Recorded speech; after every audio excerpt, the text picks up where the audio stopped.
Hello बच्चों, स्वागत है आप सबका एक बार फिर से बोर्ड एग्जाम स्टडी में। बच्चों आप बिहार बोर्ड से हैं, क्लास 12th में हैं और आपका सब्जेक्ट हिंदी है।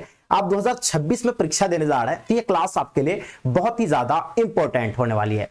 डियर, आपको बता दें कि आज आप लोग का पहला क्लास लेके आए हैं क्लास 12 हिंदी का, जिस बुक का नाम क्या है आपका दिंगत भाग 2, उसका पहला चैप्टर जिसका नाम क्या भाई बातचीत है। और बातचीत चैप्टर का आज हम लोग सारांश को देखेंगे एंड साथ साथ में उसका जो राइटर है, जो लेखक है, उसके बारे में हम लोग जानेंगे। तो मैं बता दूं कि आपका जो राइटर होता है ना, तो राइटर से आपको 2 से 3 मार्क्स आपको राइटर से देखने को मिलते हैं। एंड आपका जो सारांश है, जो बातचीत पार्ट है, जिसका लेखक कौन है भाई, जिसका लेखक बालकृष्ण भट्ट जी है। ये जो आपका निबंध है, इस निबंध का एक सारांश लेके आए जो कि आपका 5 मार्क्स का पूछे जाते हैं। और आपको किस तरह के जो इसमें सवाल जो है देखने को मिलते हैं वो आपको दिखाएंगे, है ना। तो सबसे पहले मैं आपको बता दूं कि आपको जो है ना ये 5 मार्क्स का क्वेश्चन होता है और ये सवाल जो होता है आपको किस तरह का जो है सवाल देखने को मिलते हैं आपके पेपर में। तो सवाल कुछ इस प्रकार का आपसे पूछे जाते हैं और ये 5 मार्क्स का होता है ना। तो सबसे पहले मैं आपको ये बता दूं कि ये सारांश होता क्या है ना।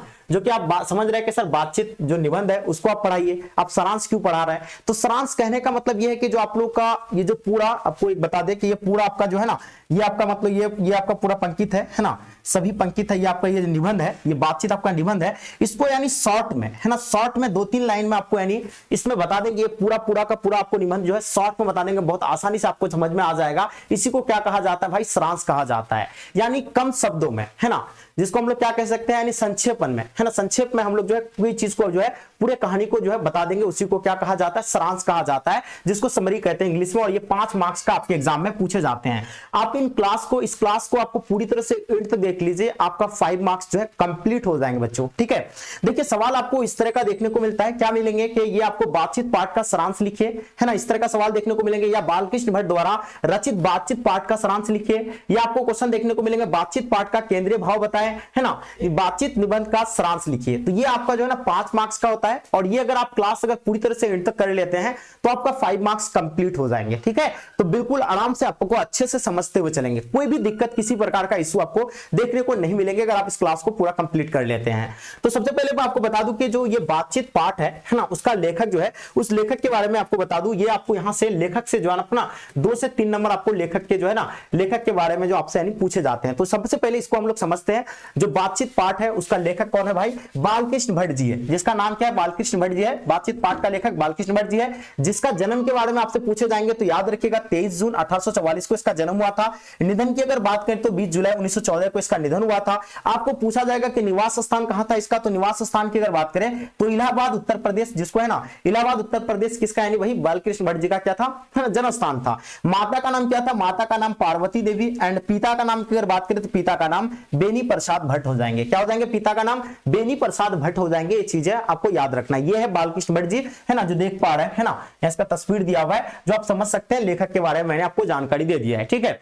जो आपको है ना, अगर कोई भी राइटर के बारे में आप पढ़ते हैं तो वहां से आपको 1 से 2 क्वेश्चन आपको 100% देखने को मिलता है एमसीक्यू में, ठीक है। तो इसलिए मैं आपको अच्छे से बता रहा हूं, ठीक है। चलिए, तो बातचीत ये पहले समझ में आ रहा है कि बातचीत जो है ना, ये क्या है, एक निबंध है ना, एक निबंध है। इसमें आपको बता दें कि है ना, मोटा मोटी तौर पर आपको बता दें कि बातचीत है क्या। देखिए बातचीत पार्ट में हम लोग क्या पढ़ेंगे कि हम लोग को बात करने का किस तरह के अंदर शैली होनी चाहिए, है ना, बातचीत करने का जो उत्तम तरीका होता है वो क्या होता है ना।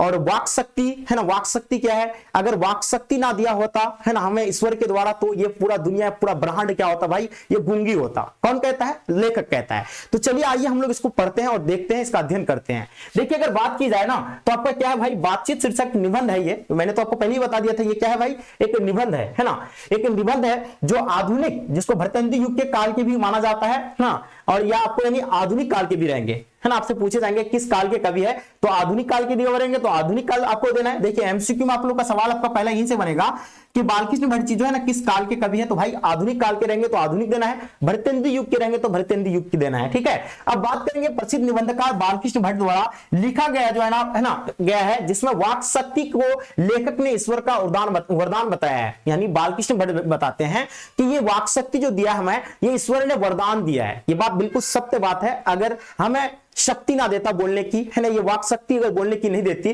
तो आज हमें आपके सामने इस तरह खड़ा होकर के बोल नहीं पाते या आप मेरे बात को सही से नहीं सुन पाते। ठीक है, तो एक वरदान है, मैं बिल्कुल सत्य है। कौन कहता है भाई? बालकृष्ण भट्ट जी कहता है। बालकृष्ण भट्ट जी, है ना, कहते हैं कि वाक शक्ति मनुष्य में जो है ना होती तो हम नहीं जानते कि इस गूंगी सृष्टि का क्या, है ना, क्या हाल होता। ये पूरा दुनिया, पूरा ब्रह्मांड क्या होता? गूंगा होता। जैसे अगर मुझे, है ना, किसी चीज की जरूरत होती तो मैं कैसे आपसे मतलब मांग सकता? ठीक है, कि मुझे मान लो मुझे पानी पीना है, तो पानी पीने के लिए मुझे तो बोलना पड़ेगा, है ना, अपना वाक शक्ति का प्रयोग करेंगे, मुझे पानी पीना है, तब ना मुझे पानी मिलता है। तो ये अगर वाक शक्ति ना होता तो मैं बोल नहीं पाता, है ना। तो आप आगे देखिए, कहता है ना बोल पाता, इस गूंगी सृष्टि का क्या होता? बातचीत एक ऐसा साधन है, कहता है, लेखक कहता है कि बातचीत एक ऐसा साधन है जिसके माध्यम से हम अपने अंदर के विचार, सुख दुख, है ना, और भावनाओं को एक दूसरे के साथ क्या कर पाते हैं? साझा कर पाते हैं, यानी शेयर कर पाते हैं, है ना। और वाक शक्ति के बिना बिल्कुल भी जो है ना संभव नहीं है। अगर मान लीजिए कोई व्यक्ति क्या होता है, काफी, है ना, वो मतलब क्या होता है, उसका सुख दुख जो भी अंदर में भावना होता है वो एक दूसरे के पास शेयर करते हैं। अगर मान लीजिए किसी इंसान को कोई दुख हो जाता है ना, है ना, दुखी हो जाता है, वो सैड रहता है, उदास रहता है, तो वो क्या करता है? अपने भावना को दूसरे के पास प्रकट करता है। जब प्रकट करता है ना, उसके मन के जो है ना, मन को जो क्या मिलता है? शांति मिलता है, उसके, है ना, उसके अंदर सुकून मिलता है उसको एक, है ना। अगर आप देखिएगा, आप भी कभी अगर परेशान रहते हैं, है ना, जब तक आप दूसरों के पास शेयर नहीं करते तब तक आपको जो है सुकून या शांति नहीं मिल पाती है। ठीक है, तो यही बताते लेखक कहता है कि हम लोग ना ये वाक शक्ति के माध्यम से अपने सुख को हम लोग इजहार कर पाते हैं, है ना। अब जब अगर सुख रहते हैं, खुशी रहते हैं, तो खुशी को अपना इजहार कर पाते हैं, दुख को हम लोग अपने बता पाते हैं, है ना। उसके बाद कहता है हम लोग ये सारे चीजें एक दूसरे के पास शेयर कर पाते हैं, है ना। अगर ये वाक शक्ति ना होता तो ये बिल्कुल संभव नहीं हो पाता। ठीक है, मान लीजिए अगर आप अगर दुखी है ना, तो आप अपने मम्मी पापा या दोस्त या बहन किसी को अगर नहीं बता पाते जब तक अगर आपके अंदर अगर वाक शक्ति ना होता तो। इसलिए कहता है अगर ये ना होता तो ये संभव नहीं होता। आदमी को अपनी जिंदगी में मजेदार बनाने के लिए खाने पीने, चलने फिरने, है ना, इत्यादि की जरूरत होती है, वैसी बातचीत अति आवश्यक होता है। जैसे मनुष्य को मजेदार बनाने के लिए, है ना, अपने जीवन को मजेदार बनाने के लिए खाने पीना, चलना फिरना की जो जैसे आवश्यक होता है, वैसे ही आपको जो बातचीत जो है क्या है, जरूरी है। अगर ये नहीं करेंगे तो आपको सुकून और चैन नहीं मिलेंगे। ठीक है, तो ये होता है भाई क्या, ये चीज मैं आपको बता रहा हूं बातचीत के बारे में जो लेखक कहता है। आगे हम लोग इसको पढ़ेंगे। देखिए, बातचीत भी अति आवश्यक होता है। उसी तरह जैसे आप खाना पीना आपके लिए आवश्यक होता है, उसी तरह की जरूरत होती है, वैसे ही बातचीत भी अति आवश्यक होता है। ठीक है ना। चलिए आगे देखिए, हम लोग देखेंगे, कहता है ना। अब एक चीज आपको मैं बताना चाहूंगा, आप लोग सुने होंगे, आपके आसपास में, आपके पड़ोसी में बहुत सारे लोग ऐसे होते हैं, जब तक अपने बात को दूसरे के पास नहीं शेयर कर पाता है, वो जो सुकून से, है ना, सुकून से वो रह नहीं पाता है ना। या आप में से भी बहुत सारे बच्चे ऐसे भी होंगे, जब तक अपने प्यारे दोस्त को, है ना, नहीं शेयर करते कोई बात, तो तब तक आपको सुकून नहीं मिल पाता है ना। तो ये होता है भाई क्या है, वाक शक्ति अगर ये ना होता तो हमारे अंदर जो धुआं बना रहता है, जो धुआं भाप बनकर है, वो जो बाहर नहीं निकल पाएगा। ठीक है, तो ये वाक शक्ति के जरिए ही हम लोग जो कर पाते हैं। अब कहता है इसे चित्त, है ना, चित्त हल्का और स्वच्छ हो जाता है। चित्त मतलब समझ रहे हैं, चित्त किसको कहा जाता है? चित्त मतलब क्या होता है? मन हल्का होगा और क्या होगा? स्वच्छ होगा, साफ होगा। और मवाद जो हृदय में जमा रहता है ना, जो मवाद हृदय में जमा रहता है, जब तक अगर आप बातचीत नहीं करेंगे तो ये आपका मवाद बाहर नहीं निकलेगा, है ना। ये क्या होता है? भाप बनकर, एक धुआं बनकर के बाहर निकलता है ना, बातचीत के जरिए ही, है ना। आगे देखिएगा, है ना, एक बेन जॉनसन कहते हैं, क्या कहते हैं? बेन जॉनसन एक व्यक्ति है, ये कहते हैं बातचीत के बारे में, क्या कहते हैं कि बोलने से ही मनुष्य के रूप का क्या होता है भाई? साक्षात्कार होता है। लेखक ने, है ना, बातचीत के प्रकार भी बताए हैं। लेखक जो है बालकृष्ण भट्ट जी जो है, लेखक के कई मतलब बातचीत के कई प्रकार बताए हैं। जो ये बेन जॉनसन है, ये कहते हैं कि बोलने से ही मनुष्य का क्या होता है भाई? साक्षात्कार होता है। जब तक अगर आप बोल नहीं पाएंगे, तो आप अगर नहीं बोलेंगे तो आप नहीं कह पाएगा कि वो कौन व्यक्ति है ना। ऐसा होता है कि ना, जब तक अगर आप नहीं बोलेंगे कि मैं एक विद्यार्थी हूं या मैं एक मतलब वर्कर हूं, जब तक अगर आप नहीं बोलेंगे तो आपके बातों से वो नहीं, है ना, परख पाएंगे कि हाँ आप जो है वर्कर है या आप जो है एक विद्यार्थी हैं। तो ये बातचीत यानी वाक शक्ति के माध्यम से लोगों का क्या होता है भाई? साक्षात्कार रूप, यानी इसका पहचान बनता है ना। ये बोलने से ही तो होता है। जैसे मैं अभी आपको पढ़ा रहा हूं, आगे अगर एक कोई अगर, है ना, वर्कर ही आ जाएंगे, यहां करके खड़ा हो जाएंगे, उसको भी वो भी खड़ा रहेगा, मैं भी खड़ा रहूंगा, वो कुछ नहीं बोल पाएगा और मैं बोल करके आप लोगों को पढ़ा रहा हूं, तो ये आप कहेंगे ना कि हाँ जो ये टीचर है और ये जो है कुछ नहीं बोल पा रहा है, इसको नहीं आता है। तो आप जो इस तरह का ही जो है अपने आप को क्या करेंगे भाई, है ना, डिसाइड करेंगे कि ये कौन है ना, कौन मतलब कौन वर्कर है, कौन टीचर है। तो यहां आप जो किसका, यानी मैं बोला तब मेरा क्या हुआ भाई? साक्षात्कार हुआ। यानी कहता है कौन? बेन जॉनसन कहता है ये साक्षात्कार तब होता है जब आप बोलते हैं। क्लियर हो गया आपका यहाँ डाउट, कोई दिक्कत नहीं होना चाहिए। अब देखिए एडिशन, जो एडिशन भी है ना एक और ये भी इसका भी मत था, इसका भी विचार था, एडिशन का भी विचार था बातचीत को लेकर के। ये कहते हैं कि असल बातचीत सिर्फ दो ही व्यक्तियों में होता है, जैसे कि लेखक ने कई प्रकार बताया है, दो व्यक्तियों में असल बातचीत होती है। कौन कहता है भाई? एडिशन कहता है ना। अर्थात जब दो लोग होते हैं तभी जो अपना यानी दिल एक दूसरे के सामने खुलकर बातें कर पाते हैं, है ना। यानी कहने का मतलब यह है, अगर है ना जब दो लोग आपस में बात करता है तो जो है ना अपने खुल करके एक दूसरे है ना अपना सुख दुख जो है बता पाता है ना। असल बातचीत इसलिए कहा जाता है, एडिशन का मत है कि असल बातचीत दो व्यक्तियों में होती है ना, बिल्कुल खुल करके वो बातें कर पाते हैं, है ना। आप लोग में भी आप बात करते कि नहीं करते? अपने दोस्त से शेयर करते हैं ना, एकदम खुल करके बातें करते हैं, है ना, या अपने प्रेमिका से करते हैं, तो वो जो खुल करके वो बातें कर पाते हैं। अब लेखक के अनुसार तीन लोगों का बातचीत है ना, तीन लोगों के बीच अगर बातचीत होती है तो कैसा बातचीत होगा? ये एक फॉर्मेलिटी होता है। सिर्फ क्या होता है भाई? फॉर्मेलिटी होता है बात करने का। असल बातचीत तीन व्यक्ति में नहीं होता है, वो एक फॉर्मेलिटी होता है ना, जो निभाया जाता है। लेखक कहते हैं कि यूरोप के लोगों में बातचीत का हुनर जो है ना, क्या होता है भाई? है ना, होता है किसके लोगों को? यूरोप के लोगों में बातचीत करने का हुनर होता है, जिसे क्या कहते हैं? आर्ट ऑफ कन्वर्सेशन कहा जाता है। किसका कहा जाता है? आर्ट ऑफ कन्वर्सेशन कहा जाता है। ये चीज आपको ध्यान रखनी है। क्या कहते हैं इसको? जिसे आर्ट ऑफ कन्वर्सेशन कहा जाता है। ठीक है, तो ये चीज आप लोग नोट कर लेंगे। मैंने क्या कहा आपको? असल बातचीत दो व्यक्तियों में होती है। किसका मत था? ये किसका विचार था? एडिशन का विचार था। और लेखक कहता है तीन लोगों में बातचीत नहीं होती, वो सिर्फ एक फॉर्मेलिटी के तौर पर होता है। और बेन जॉनसन का मत क्या था भाई? बोलने से ही आपका साक्षात्कार होगा, है ना। ये कहते हैं कौन? बेन जॉनसन का। ठीक है, अब देखिए आगे हम लोग देखेंगे क्या कहता है भाई, है ना। है ना, प्रसंग को सुन के, है ना, सुन के कान को क्या मिलता? अत्यंत सुख मिलता है ना। जब ये सुनते हैं तो हमें क्या मिलता है भाई? सुख मिलता है कान को, है ना। जब सुख मिलता है और इसे, है ना, क्या होता है? सहृदय गोष्ठी भी कहते हैं इसको, सहृदय गोष्ठी भी कहते हैं, है ना। अत्यंत अंततः बालकृष्ण भट्ट कहते हैं कि हमें अपने अंदर ऐसी शक्ति पैदा करनी चाहिए, यानी बालकृष्ण भट्ट जी कहता है कि हमें अपने अंदर ऐसी शक्ति मतलब क्या करना चाहिए? पैदा करनी चाहिए, जो क्या होना चाहिए, है ना, जो अपने आप से बात करे, जिससे जो है हमें अपने आप से बातचीत कर ले। और बातचीत का यही उत्तम तरीका होता है। लेखक कहता है, बालकृष्ण भट्ट जी कहता है कि उत्तम तरीका बातचीत करने का जो होता है ना, अपने आप से ही बात करना क्या होता है भाई? उत्तम तरीका बताया गया है। किसको? बातचीत का उत्तम तरीका किसको बताया गया? अपने आप से ही बात करना उत्तम तरीका बताया गया है। तो याद रखिएगा, लेखक कहता है कि अपने अंदर एक ऐसी शक्ति प्रदान करो जो अपने आप से बात करो, यही जो है क्या है भाई? उत्तम तरीका होता है बात करने का। ओके, क्लियर हो गया आप लोग का? कोई दिक्कत नहीं होना चाहिए। आगे देखिए, और हम कह सकते हैं कि बालकृष्ण भट्ट द्वारा लिखा गया ये एक शानदार निबंध है ना, एक शानदार निबंध है जिससे हमें बातचीत की शैली के बारे में जो है बताया गया है। तो हमें बातचीत की शैली के बारे में इस पार्ट में हम लोग पढ़े हैं, किसमें? बातचीत पार्ट में, जिसका लेखक कौन है? बालकृष्ण भट्ट जी है। तो इसका सारांश मुझे लगता है कि कोई भी बच्चे को, है ना, कोई भी ऐसा बच्चा जिसको समझ में नहीं आया होगा, कितना संक्षेप में यानी शॉर्ट में आपको जो है पूरा का पूरा, अगर आप बुक को पढ़ेंगे तो बहुत लंबा है ना, लेकिन आप इसका पूरा सारांश को जो है ना मिनटों में पढ़ लिया आप, है ना। पढ़े कि नहीं पढ़े? कितना आसानी से आप लोग पढ़ लिए, कोई दिक्कत, कोई इशू आपको नहीं देखने को मिला होगा, है ना, किसी प्रकार का आपको दिक्कत नहीं हुआ होगा। अब देखिए भाई, तो मैंने क्या बताया आपको? इसका सारांश को तो समझा दिया। क्वेश्चन आपका ये 5 मार्क्स का रहता है, जो कि क्वेश्चन भी आपका दिया हुआ इस टाइप का आपको क्वेश्चन देंगे। तो आप इतना चीजों अगर लिख देंगे तो भाई आपको कितना 5 मार्क्स आपका मिल गया। ठीक है, अब देखिए सर कहेंगे कि सर आप जो है क्लास स्टार्ट किए थे। बिल्कुल, हमारे द्वारा जो है क्लास स्टार्ट किया गया था, जो कि आपको बता दें एक बैच स्टार्ट किया जिसका नाम क्या भाई? टॉपर बैच है। क्या भाई? टॉपर बैच, जो कि एप्लीकेशन पे मिलेगा। हम लोग का डेली के लाइव क्लासेस जो है एप्लीकेशन पे चल रही है, और जो बच्चे अभी तक नहीं जुड़े हैं जल्दी से जुड़ जाइए। मैं आपको बता दूं कि ये टॉपर बैच में आपको किस तरह की जो है सुविधा आपको देखने को मिलेंगे, क्या क्या चीजें आपको देखने को मिलेंगे, अलग अलग टीचर्स के द्वारा आपको पढ़ाया जाएगा। सबसे पहली बात है, ये बैच का नाम है भाई टॉपर बैच, जो कि डेली के लाइव क्लासेस आपको यहाँ चलती है। क्या चलती है? डेली के लाइव क्लासेस चलेंगे अलग अलग सब्जेक्ट के, है ना। इस अगर लाइव क्लासेस नहीं होगी तो रिकॉर्डेड क्लासेस दिया जाएगा आपको। ऑल सब्जेक्ट का चैप्टर वाइज आपका नोट्स, जो ऐसा नोट्स है जिस नोट्स को पढ़ करके आप टॉपर बन सकते हैं, सिर्फ नोट्स को पढ़ करके, है ना। आपका क्या होगा भाई? वीकली टेस्ट एंड आपका क्या हो जाएगा? मंथली टेस्ट लिया जाएगा। चैप्टर वाइज आपका क्विज लिया जाएगा, उसका टेस्ट मॉडल पेपर भी आपको दिया जाएगा। क्वेश्चन बैंक आपका यानी पीवाईक्यू, है ना। पीवाईक्यू मतलब प्रीवियस ईयर में जो पूछे गए सवाल है उन सब का आपको जो सॉल्यूशन दिया जाएगा 2009 से लेकर के, है ना, 2025 तक का, है ना। कब तक का?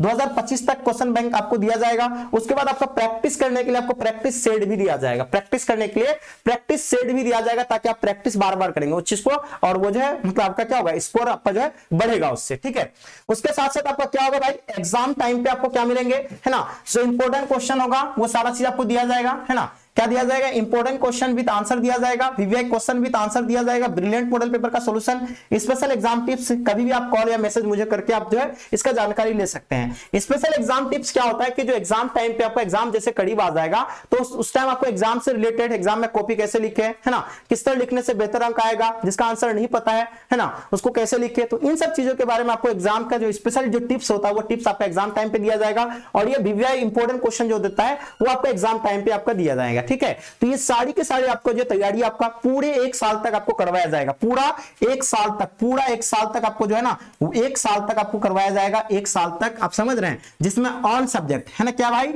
ये आपको ऑल सब्जेक्ट का मिलेगा, कोई एक सब्जेक्ट का आपका हिंदी का नहीं मिलने वाला है। ये मैं आपको बता दूं कि इसमें आपको ऑल सब्जेक्ट का क्या मिलेगा भाई, ऑल सब्जेक्ट का आपको बता दें, यहां पहले फिर से बता देते कि आपको ऑल सब्जेक्ट का मिलेंगे, ऑल सब्जेक्ट का। आप ये सोच रहे कि सारे आप जो इतनी सारी सुविधा हम लोग को दे रहे हैं, क्या इसका प्राइस तो बहुत हाई होगा, लेकिन मैं आपको बता दूं मेरे दोस्त, आपको इतना कम प्राइस में है ना, ये पूरा का पूरा कम प्राइस में अगर आप बात की जाए तो ये पूरा एक साल का आपका जो है ना कोर्स का पूरा फी आपका जो है 1999 होता है, लेकिन यह भी आपको ऑफर में दिया गया है, ये भी पूरा का पूरा ऑफर में 1200 रुपया आपका क्या अभी ऑफर में आपको मिल रहा है, 1200 रुपया हमारे तरफ से आपको छूट दी गई है। ठीक है, जिसमें आपको 799 रुपया में पूरा कोर्स कंप्लीट मिलेंगे। कब, 799 रुपया में पूरा कोर्स कंप्लीट मिल रहा है, जिसमें ऑल सब्जेक्ट रहेगा, अलग अलग टीचर्स पढ़ाएंगे, ऑल सब्जेक्ट है ना। उसके बाद आपको बता दें अगर जोड़ा जाए तो आपका कितना 50 से 60 रुपया आपका प्रत्येक मंथ पड़ता है। अगर आप कहीं भी ऑफलाइन कोचिंग करते हैं तो वहां आपको जो है 500 से 600 रुपया प्रत्येक मंथ देना पड़ता है, लेकिन यहाँ आप जो है मात्र आप जो है कितना यानी 50 से 60 रुपया मंथली पे करके आप जो है ना आप अपना पूरा तैयारी कर सकते हैं ऑल सब्जेक्ट का। समझ रहे हैं, ये सारी की सारी चीजें आपको देखने को मिलेंगे। अब देखिए सर इस बैच को ज्वाइन कैसे करें, तो ज्वाइन करने के लिए बहुत आसान तरीका है जो मैं आपको बता रहा हूं। सबसे पहले आपको क्या करना भाई, आपके मोबाइल पे प्ले स्टोर होगा, प्ले स्टोर पे जाना और प्ले स्टोर पे सर्च करना क्या, बोर्ड एग्जाम स्टडी। क्या सर्च करना है, बोर्ड एग्जाम स्टडी। इस तरह का आपको जो है क्या मिलेंगे भाई, है ना, लोगो मिलेंगे, लोगो में क्लिक, उसमें ऐप में क्लिक करना और इंस्टॉल करना है। इंस्टॉल करने के बाद ओपन करेंगे, ओपन करने के बाद दूसरा स्टेप आइएगा तो यहाँ आपका रजिस्ट्रेशन एंड लॉगिन देखेंगे, रजिस्ट्रेशन में क्लिक करना है। रजिस्ट्रेशन में जैसे क्लिक कीजिएगा नंबर मांगेगा आपके पास, नंबर आपका एंटर कीजिएगा, उसके बाद ओटीपी आएगा, ओटीपी देने के बाद अपना नाम है ना, बिहार जो आप है ना बिहार से तो बिहार सेलेक्ट कीजिएगा, है ना। तो बिहार सेलेक्ट करने के बाद आपका क्या होगा भाई, इस तरह का आपके सामने इंटरफेस आ जाएगा, जो कि आप देख पा रहे हैं, इस तरह का आपके सामने इंटरफेस आएगा। तो आपको कुछ नहीं करना है, यहाँ पैड कोर्स आपको दिख रहा है, पैड कोर्स में आपको क्लिक कर देना है। जैसे आप पैड कोर्स में क्लिक कर देते हैं, पैड कोर्स में जैसे आप क्लिक कर देते हैं उसके बाद आपको क्या करना है, ध्यान दीजिएगा, पैड कोर्स में जैसे क्लिक करेंगे तो आपके सामने इस तरह का जो इंटरफेस आएगा। ठीक है, अब देखिए ये आपका जो है ना क्या करना है भाई, यहाँ पैड कोर्स में क्लिक करने के बाद आपके सामने इस तरह का इंटरफेस आएगा, जो कि आपका बाय नाउ पे क्लिक करना है। कहां पे क्लिक करना है, सीधे सीधे जाकर के आपको बाय नाउ में क्लिक करना है। कहां पे, बाय नाउ में जैसे क्लिक करेंगे तो आपके सामने है ना इस तरह का इंटरफेस आएंगे, यहाँ जो देख पा रहे हैं। तो आपको क्या करना भाई, है ना, यहाँ आपका पे ऑनलाइन है लिखा हुआ और यहाँ पर क्या स्कैनर दिया हुआ है। तो आपको क्या करना है भाई, पे ऑनलाइन पे क्लिक करना है। क्या करना है आपको, पे ऑनलाइन पे क्लिक करना। अगर आप खुद से पेमेंट करना चाहते हैं, फोन पे, गूगल पे या पेटीएम कोई भी चलाते हैं, तो आप जब खुद से पे करना चाहते हैं तो पे ऑनलाइन में क्लिक करना है। या आप दूसरे के माध्यम से करवाना चाहते हैं तो स्कैनर में क्लिक कीजिएगा, स्कैनर आएगा, स्कैनर के माध्यम से आप जो है पेमेंट करवा करके जो है ना आप जो है अपना क्लास में ज्वाइन कर लीजिएगा। ठीक है, जो क्लासेस आपका रेगुलर चलेगी। और अगर आपको कोई भी दिक्कत होता है तो आप जो इस नंबर पे कांटेक्ट कर ले, या अगर आप वहां से पेमेंट नहीं कर पा रहे तो इस नंबर पे कांटेक्ट कर लीजिएगा। आपको जो है बता दिया जाएगा कि कैसे आपको ज्वाइन करना है, क्या क्या आपको जो है सुविधा मिलेंगे, किसकी ज्यादा से ज्यादा आपको जानकारी अगर चाहिए तो आप जो इस नंबर पे आप जो है कॉल करके पूछ लीजिएगा, आपको सारी जानकारी दी जाएगी। ठीक है, तो मुझे लगता है कि आई होप आपको ये चीजें समझ में आ गया है। अगर आपको कोई भी दिक्कत होता है ना, तो फोन पे का भी स्कैनर दिया हुआ है, जो कि फोन पे का स्कैनर आपको इसका स्क्रीनशॉट ले लीजिए। ठीक है, आप यहां से भी अपना जो है बैच को ज्वाइन कर सकते हैं। स्कैनर पेमेंट करने के बाद आपको इस नंबर पे व्हाट्सअप कर देना है। ठीक है, जो नंबर दिया हुआ है इस नंबर पे आपको व्हाट्सअप कर देना और जो है ना पूछ लीजिएगा। ठीक है, अब देखिए है ना, आप लोग ग्रुप में अगर नहीं ज्वाइन हो पाए हैं तो ग्रुप में ज्वाइन करने के लिए आपको इस नंबर पे क्लिक कीजिए, नंबर पे आप जो है क्या करेंगे, कॉन्टेक्ट करेंगे, मैसेज करेंगे व्हाट्सएप पे, आपको ग्रुप में भी ज्वाइन कर दिया जाएगा। ठीक है, तो कुछ इस प्रकार का था। अगर आपको समझ में नहीं आएगा तो फिर से मैं आपको समझा देता हूं कि मैंने आपको क्या बताया भाई, सारांश क्या बताया। तो ये आपका क्लास 12 हिंदी है ना बातचीत पाठ पहला आपका है, जिसका हम लोग क्या पढ़े अभी, सारांश पढ़े, जिसका राइटर के बारे में मैंने बता दिया, इसका जन्म कब हुआ था, इसका निधन कब हुआ था, निवास स्थान का था, माता का नाम क्या था, पिता का नाम क्या है, ये सारी चीजें मैंने आपको बता दिया। किसके बारे में, बालकृष्ण भट्ट जी के बारे में। ठीक है, इसका जीवनी को आप लोग देख लिए, क्योंकि यहां से आपका पेपर में जो है ना क्वेश्चन देखने को मिलता ही है। आप देखिए भाई है ना, प्रश्न आपको जो है ना सारांश का जो आपका प्रश्न रहेगा, कुछ इस प्रकार का आपका प्रश्न पूछे जाएंगे, जो कि आप देख पा रहे हैं, इस तरह का आपका प्रश्न रहेंगे। तो आप जो है इसमें से अगर कोई भी अगर इस तरह का अगर प्रश्न रखेंगे तो सेम आंसर होगा, जो कि मैंने आपको बता दिया। पूरा पार्ट का जो आपका शॉर्ट में, जबकि इसके चैप्टर बहुत लंबा चैप्टर है, ठीक है, लेकिन इसका शॉर्ट में आपको उसको जो दे देना, इसी को क्या कहा जाता है भाई, सारांश कहते हैं, जो कि आपको यहाँ आपका दिया हुआ है। बातचीत शीर्षक निबंध आधुनिक काल के प्रसिद्ध निबंधकार बालकृष्ण भट्ट द्वारा लिखा गया है, जिसमें है ना वाक शक्ति को लेखक ने ईश्वर का वरदान बताया है। यानी बालकृष्ण भट्ट ने जो है ना वाक शक्ति को क्या बताया, वरदान बताया है। बालकृष्ण भट्ट जी कहते हैं कि वाक शक्ति मनुष्य ना होती तो हम नहीं जानते कि इस गूंगी है ना इस सृष्टि का क्या होता है, इस संसार का क्या होता है, इस दुनिया का क्या होता है, ठीक है, इसे है ना क्या होता। उसके बाद है ना हाल क्या होता कि बातचीत एक ऐसा साधन है जिसके माध्यम से हम अपने अंदर के विचार, सुख दुख और है ना भावना को एक दूसरे के पास क्या कर पाते हैं, प्रकट कर पाते हैं, है ना ये सारी चीजें या अपने भावना को हम लोग क्या कर पा रहे हैं, शेयर कर पाते हैं दूसरे के पास। शक्ति के बिना, ये वाक शक्ति के बिना ये है ना पूरा संभव नहीं हो सकता है, ठीक है, ये बात सत्य है।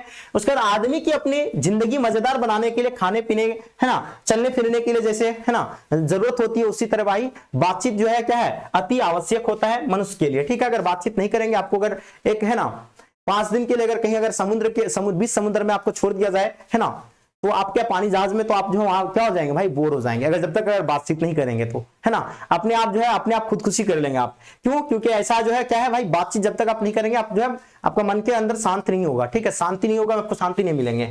अब देखिए क्या कहता है इसमें कि इससे है ना, इससे चित्त हल्का होता है और क्या होता है भाई, स्वच्छ होता है। जो कि मैंने बताया चित्त मतलब क्या होता है, मन हल्का होता है, साफ होता है ना, और मवाद जो हृदय में जमा रहता है, जो आपके अंदर मवाद जमा रहता है, वो धुआं बनकर, भाप बनकर जो है आपका बाहर निकलता है अगर बातचीत करते हैं तो। बेन जॉनसन कहते हैं कि बोलने से ही मनुष्य का क्या होता है भाई, साक्षात्कार होता है। ये बात सत्य है, जब तक अगर आप बोलते नहीं तो आपका जो है ना आपको नहीं पहचान पाएगा ये आप कौन है, ठीक है। बातचीत के प्रकार भी बताए गए हैं, लेखक बातचीत के प्रकार बताए, कई प्रकार बताए, जैसे कि एडिशन बताए, क्या बताए कि असल बातचीत सिर्फ 2 व्यक्तियों में होता है, और राइटर जो कहते हैं कि 3 लोगों में के जो बीच बातचीत होती है ना, वो सिर्फ फॉर्मेलिटी के तौर पर होती है ना, क्या होती है भाई, तो याद रखिएगा ये सिर्फ फॉर्मेलिटी के तौर पर होती है ना। लेखक कहते हैं कि यूरोप के लोगों में बातचीत का क्या है भाई, हुनर है, जिसको आर्ट ऑफ कन्वर्सेशन कहा जाता है, जिसको क्या कहते हैं, आर्ट ऑफ कन्वर्सेशन कहा जाता है, यूरोप के लोगों में ये पाई जाती है, ठीक है, बातचीत करने का शैली। और उसके जो बातचीत को अगर सुनेंगे ना तो आपको सुनने का ही मन करेगा बार बार, ठीक है, और वो सुनने के बाद आपका क्या होगा भाई, कान को क्या होगा, अत्यंत सुख मिलता है। वो कहानी उन लोगों की बात सुन करके आपको क्या मिलेगा, सुन के जो आपको यानी है ना अत्यंत सुख मिलता है। इससे हृदय गोष्ठी भी कहते हैं इसे। अंततः बालकृष्ण भट्ट जी कहते हैं कि हमें अपने अंदर ऐसी शक्ति पैदा करनी चाहिए जिससे हम अपने आप से क्या करें, बातचीत कर सके। तो ये उत्तम तरीका बताया लेखक ने, बातचीत करने का उत्तम तरीका क्या बताया, अपने आप से बात करना ही जो है उत्तम तरीका बताया। और है ना हम कह सकते हैं कि बालकृष्ण भट्ट जी द्वारा लिखा गया ये एक शानदार और निबंध है ना, जिससे हमें बातचीत की शैली के बारे में बताया है, ठीक है। तो मुझे लगता है ये चीजें आई होप आपको समझ में आ गया होगा, कोई दिक्कत या कोई इश्यू आपको नहीं होगी, ठीक है। तो डियर आप लोगों को क्या करना है, जो भी बच्चे आप लोग नए आ रहे हैं, सबसे पहले आप लोगों को करना क्या भाई, चैनल को आप सब्सक्राइब कर लें, है ना, और साथ साथ में अपने दोस्तों के साथ आप लोग क्या करेंगे, शेयर कर देंगे, ताकि इससे आपके दोस्त वगैरह को सबको जो है क्या हो पाएंगे, हेल्प हो पाएंगे, ठीक है। तो ये आप लोग का था भाई क्लास 12 हिंदी, जो बिहार बोर्ड का आपका हिंदी है ना, जिसको क्या कहते हैं हम लोग, यानी दिंगत भाग 2 जो आपका बुक है, उसका पहला चैप्टर मैंने आपको जो आज पढ़ाया और बहुत अच्छे से आपको समझा दिए। मुझे लगता है कि आई होप आप लोग को ये चीजें समझ में आ गया होगा, ठीक है। तो मिलते हैं बच्चों अगले क्लास में हम लोग, और अपने दोस्तों को भी बताइए बोर्ड एग्जाम स्टडी के बारे में कि सर जो है फ्री में हम लोग को पढ़ा रहे हैं इतना बेहतर। तो आप लोग अगर चाहते हैं तो आप लोग क्या करें, ज्यादा से ज्यादा शेयर करें, और जो बच्चे व्हाट्सएप पे आप लोग जो है नहीं जुड़ पाए तो इस नंबर पे आप लोग जो है कॉन्टेक्ट कर ले, है ना, व्हाट्सएप ग्रुप में आप लोग को जोड़ दिया जाएगा, है ना। तो व्हाट्सएप ग्रुप ये है, व्हाट्सएप ग्रुप में आप लोग जुड़ जाइए और आपको जो है सारी चीजें बता दिया जाएगा। 9162055090 ये है व्हाट्सएप नंबर, ठीक है। तो बच्चों मिलते हैं अगले क्लास में, जब तक के लिए जय हिंद, जय भारत, लव यू ऑल।